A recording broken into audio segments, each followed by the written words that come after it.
Picture this. It's a Sunday afternoon. You've decided today is the day. You're finally going to clean out that drawer. You know the one. The drawer that swallowed 3 dead batteries. A cable for a phone you haven't owned since 2017. Some birthday cards, a broken watch, and a single chopstick. You pull everything out. You're feeling good. You're feeling decisive. And then you pick up that old concert ticket. And suddenly, you just can't do it. You put it back. You tell yourself you'll deal with it later. The drawer closes. Nothing changes. Sound familiar? Most people laugh this off as laziness or disorganization. But what if I told you that the inability to let go of objects has almost nothing to do with the objects themselves, and everything to do with how your brain constructs your identity, your safety, and your sense of time? Here's what's actually happening underneath all of that clutter. Your brain is remarkably bad at separating you from your stuff. Psychologists call this the endowment effect. Once something belongs to you, your brain assigns it significantly more value than it objectively has.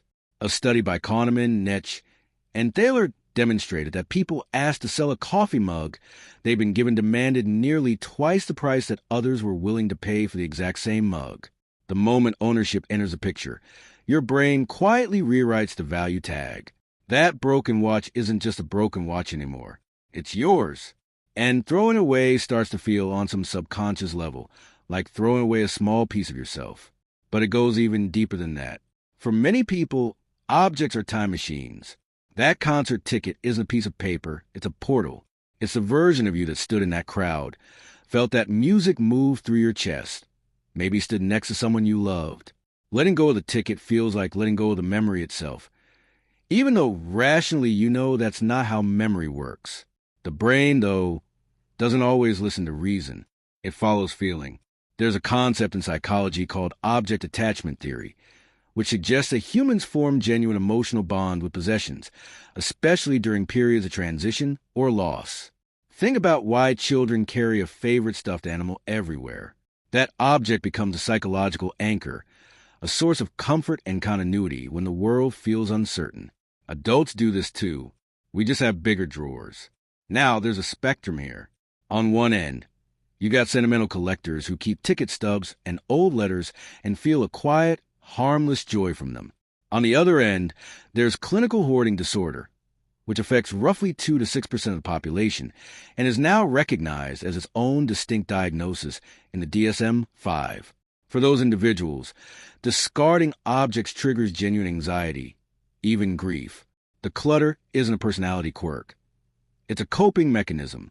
Research shows that many people who hoard have experienced significant loss, trauma, or chronic insecurity, and possessions became a way of reclaiming control over a world that once felt very out of control. But for the vast majority of us living somewhere in the middle, holding on to things not out of crisis, but out of comfort, what's really going on is a fear that isn't about objects at all. It's a fear of impermanence, of admitting that a chapter of your life is actually over. Letting go of something is a small rehearsal for a much bigger kind of letting go, and your brain, clever as it is, would rather avoid that rehearsal entirely. Here's the reframe, though. Recognizing this pattern isn't a reason to feel ashamed of your crowded shelves and overstuffed drawers. It's actually a window into how deeply human you are, how much meaning you weave into ordinary things, how fiercely your mind tries to hold on to what mattered. That's not a flaw. That's love, expressed in a slightly inconvenient format. Next time you open that drawer and feel that familiar pull, pause for a second. Ask yourself what you're really holding on to. Because sometimes the most important things we keep aren't in the drawer at all. If this resonated with you, drop a comment. I genuinely love to know what's sitting in your version of that drawer. And if you want more of this kind of deep dive into the way your mind quietly shapes your life, stick around. There's a lot more where this came from.